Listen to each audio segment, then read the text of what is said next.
Hello students, today we are starting a new topic in chemistry and that is periodic classification of elements. So carbon compounds are completed. So this is the new topic and the name is periodic classification of elements. So first of all, we should know what is this periodic classification. All of us know elements. Elements are a part of matter. Matter consists of elements, compounds and mixtures, and elements are pure substances. They are made up of same type of atoms. So these are elements, and elements we know that as on date we know 118 elements which are present, and out of this 118, 94 are natural and rest are man-made. So 118 elements we know in total. Everybody wants to study these elements in details so that the properties of different elements can be studied. But it is quite a big number to study all the elements if they are present haphazardly or randomly. So there is a need to classify these elements in a manner so that all can be studied perfectly. Elements can be studied, their properties can be studied, their relationship with other elements can be studied. So a need of classification is there. So why classification is there? So we can write what is the purpose of classification of elements. The purpose we can write 3-4 points. The purpose of classification is to arrange elements in a definite order so that they can be studied in a definite series or order so that they can be studied easily. Second, we can write the order simplify study of elements and or their properties. So if they are arranged in a definite order, they can be studied with an ease and their properties can be related with each other and they can be studied easily. The third point we can write, if they are arranged in definite order, then there is a chance that prediction of new elements or undiscovered elements can be there. If they are arranged in a definite series or order, or they are classified in different categories, then new elements can be predicted. Their properties can be predicted. And the fourth and the last one, properties of new or undiscovered elements can be predicted. So these are some of the reasons why scientists need classification of these 118 elements. Before this definite classification or a regular classification, these elements, they are divided into 2 or 3 types. They are divided into metals, non-metals, then metalloids and then noble gases. But these 4 categories are not sufficient to study these elements in detail because we have so many metals, so many non-metals. So all the metals grouped together, all the non-metals grouped together, cannot easy to study all the metals together, all the non-metals together. So a further classification is needed. And what is this classification? This classification is to put all the elements in different groups so that they can be studied, and in one group the elements should have similar properties and the elements should be similar to one another. So suppose we out of 118 we suppose we form 10 groups. So in one group there will be 11 elements and these 11 should be similar in properties and they have common properties and other physical and chemical common properties. They are related to each other and there is a gradual reduction or gradual increment of properties, and we said that the elements of one group, they resemble each other. So this is why classification is needed, and classification is separation or presentation of these elements in different classes or different groups or different categories. So this is what we mean by classification. Now there is a word periodic. All of you know in your schools you have periods. First period of science, second period of maths, third period of English. In this way your school time is divided into periods. So what is period? Period is a length of time or a portion of time. It is known as period. Now what is periodic? It is the adjective of period. Periodic means occurrence of same thing after a regular interval. This is periodic. Are you following what is periodic? Or it is also periodicity. The noun is periodicity. So periodic or periodicity is to occur the same thing after a definite or a fixed interval. For example, we have 7 days in a week. So from Sunday or from Monday to Sunday, 7 weeks are there, 7 days are there, and on the 8th day again the Monday will be there. So a definite periodicity is there in the week, one after the other.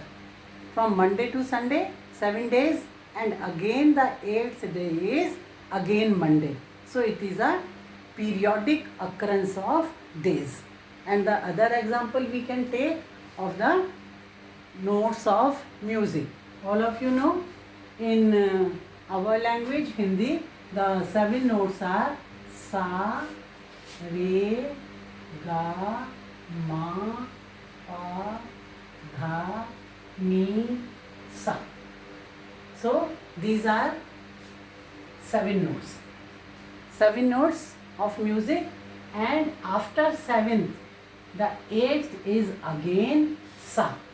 So there is a constant repetition, a fixed repetition after a fixed period of time. After a fixed interval, this 8th is again repeated. So this is known as periodicity or periodic. Likewise, periodic classification is needed of in elements. Not needed. When this classification is done, it is of the kind that after certain interval, the same element is repeated which has the same property of the first one. We will see how we will explain this periodicity in classification in elements. If we see the history of classification, then we see the classification, the scientists or philosophers at that time or mathematician, at that time there is all in one. The same man is a philosopher, a mathematician, a scientist, all in one, a teacher, all that. So history as well as early as 1817, there was a scientist known as, he was German, and a difficult full name and even more difficult to pronounce, John Wolfgang and Dubé Reiner. It is pronounced as Dubé Reiner. So this is the correct pronunciation of this German name, Dubé Reiner. We don't have to remember this John Wolfgang. It is only we have to remember Dubé Reiner, and you should know the correct spelling.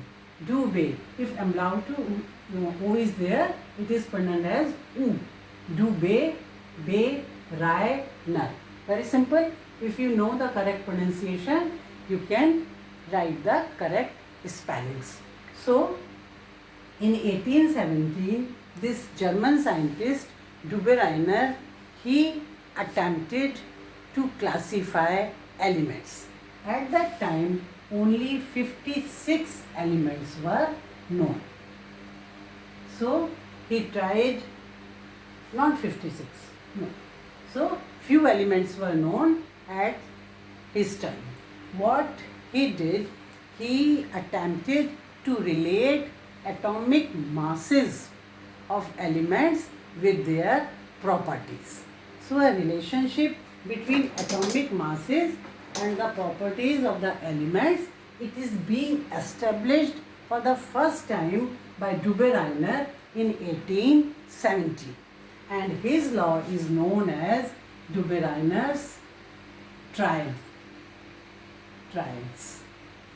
Triads mean three. So what he did, he made pairs, he made a group of three elements and established the relationship between atomic masses. What he did, we will see now. So he took elements like lithium, sodium,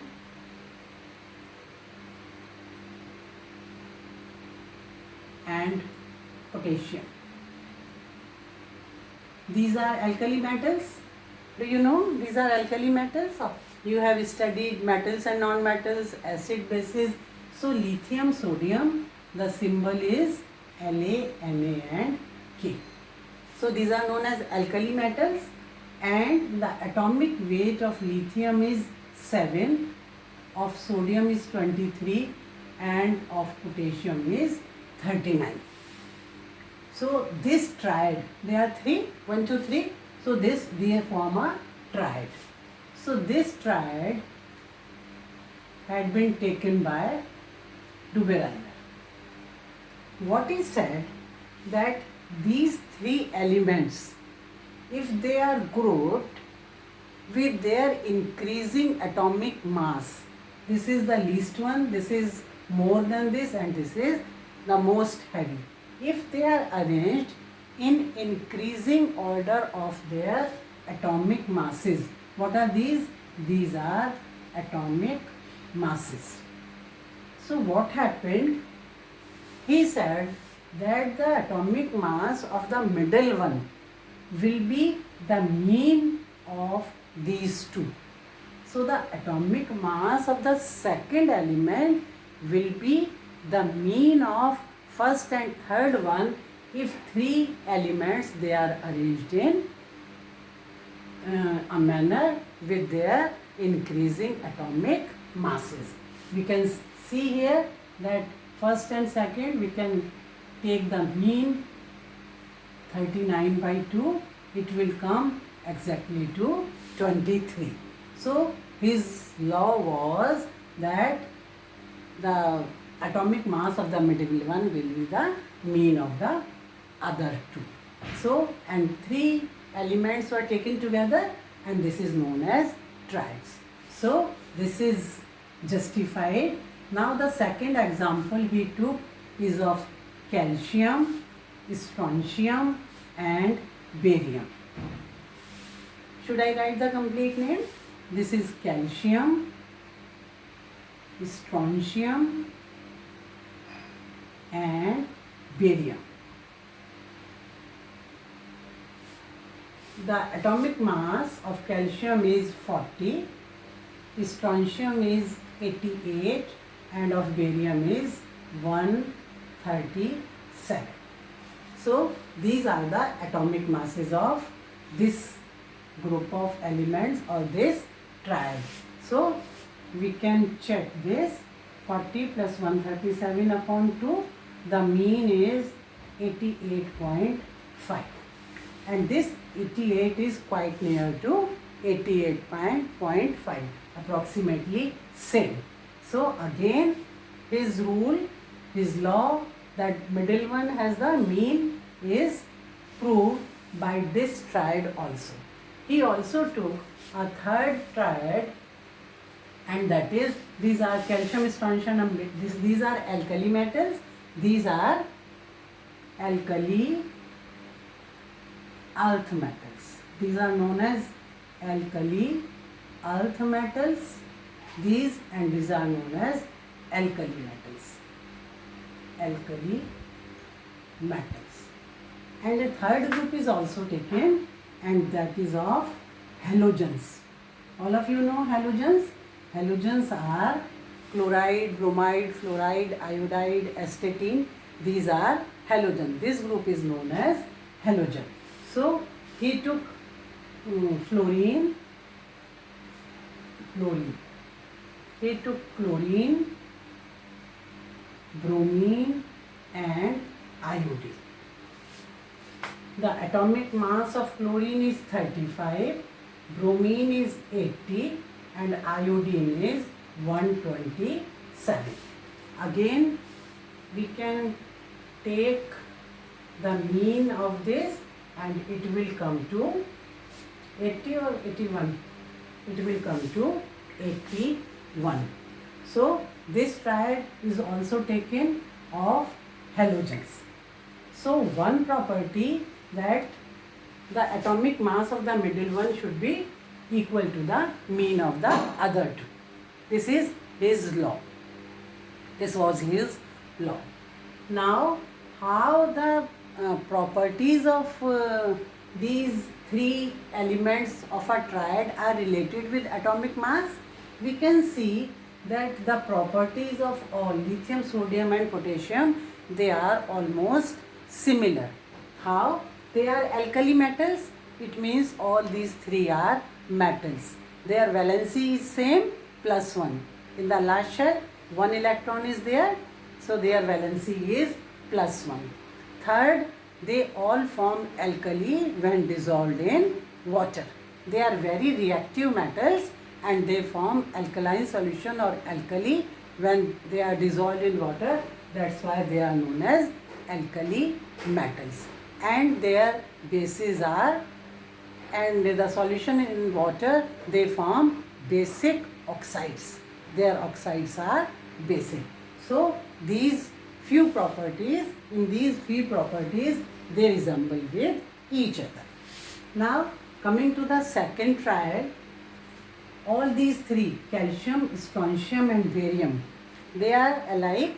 Why? Because all are metals known as alkali earth metals and they have a valency of +2. In the last shell, they have 2 electrons. So they have +2. And third property, the same property is they also form the basic oxides when dissolved in water. So these are some few common properties of all these three. About this triad, halogen. This triad also have some similar properties. How? They all are non-metals. They have the valency of -1. And in the last shell, how many? 1 electron? No, they have 7 electrons in the last shell. So they need 1 to form a stable configuration. So they are non-metals having 7 electrons in the last shell. Their valency is -1 and they all form halides with hydrogen. So these are some common properties of these halogens. So in this way, Dubé-Reiner was the first scientist to establish a relationship between atomic masses and chemical properties. This was the merit of his classification, but the demerit or the limitations of his classification were that he can form only 3 triads. He cannot form other triads, and at that time the known elements, I don't know about 30 or that, and he cannot make more triads than these 3. So his classification was incomplete. But he was much appreciated by the science world because he was the first person who can relate the atomic mass and the chemical properties of element. At least he started a path to classify elements. And after Dubé-Reiner, a second scientist came, and his classification came into existence about after 40 years of Dubé-Reiner. That is in 1866. In 1866, a British scientist, and his name was Newland.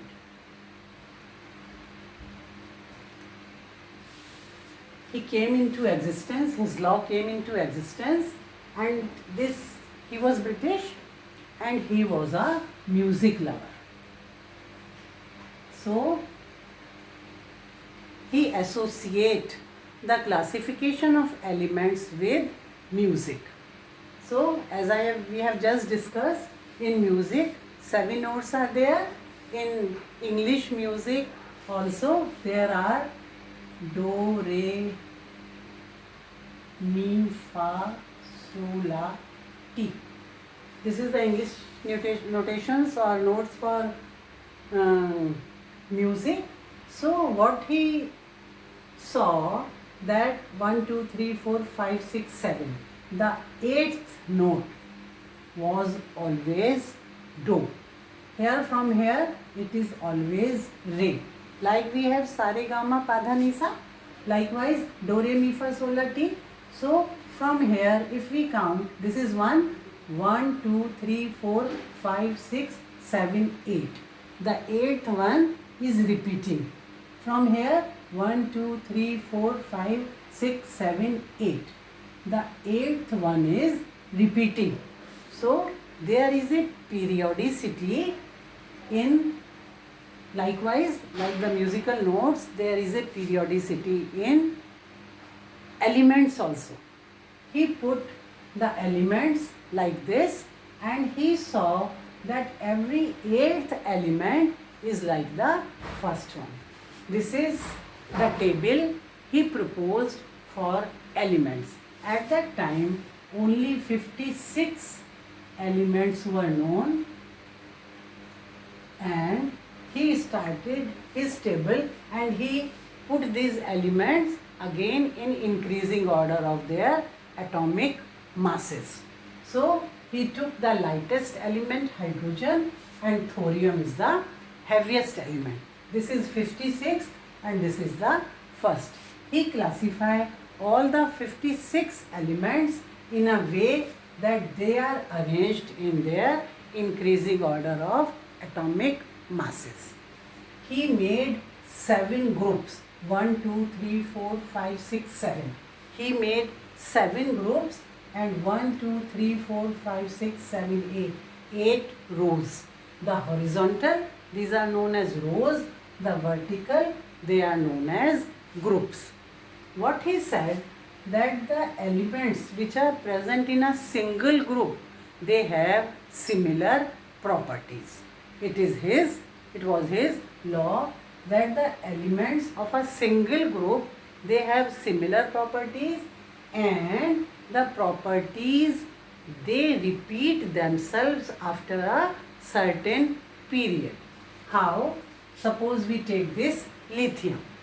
After lithium, the 8th, 1, 2, 3, 4, 5, 6, 7, 8. after lithium, the eighth element is sodium.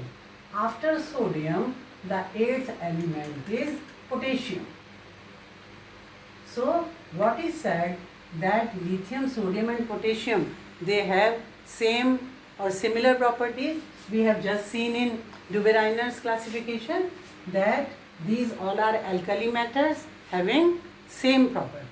And like if we take this beryllium, 1, 2, 3, 4, 5, 6, 7, 8. After beryllium, magnesium is there. The eighth is magnesium, and beryllium, magnesium, calcium, they have same property, similar property. All are alkali earth metals having valency 2, forming basic oxides. So in this way, he said that after every eighth element is like the first one. So 8 is octave. So his law was known as Newton's law of octaves. Octave means 8. So Newton's law of octaves based on the musical note. Musical notes are also known as octaves, and his law is also known as octaves. And he did quite a meticulous work when he classified all the 56 elements known at that time.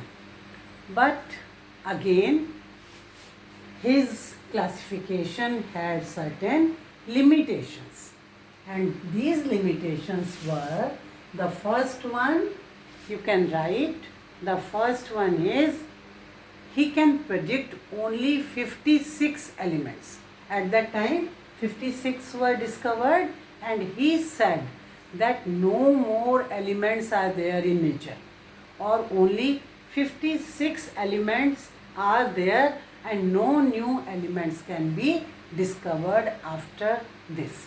This is one of his the limitations of one of the limitations of his law. The second, his law was true only for light metals. Up to calcium, the atomic weight is less, calcium is 40.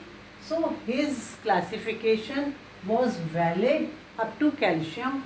After calcium, the properties did not match with the elements of the same group. This is the second limitation. The third limitation was that he put two elements together, like cobalt or nickel, in the same slot, in the same group. Why? To adjust the properties. This is not valid. Cobalt and nickel, they are put in the same group. Next, these cobalt and nickel, they are put in this first group where halogens are present, fluorine, chlorine, bromine. So the properties of cobalt and nickel are not similar with these halogens. So nickel is metal, halogens are non-metal, cobalt is metal. So this is one of the most bad limitation of his classification. The other limitation is this iron. It resembles cobalt and nickel in properties, but iron is far away from these cobalt and nickel. This is again a limitation. Then selenium and lanthanum, they are again two put together, and iodine is here. All the other halogens are here, but iodine is here.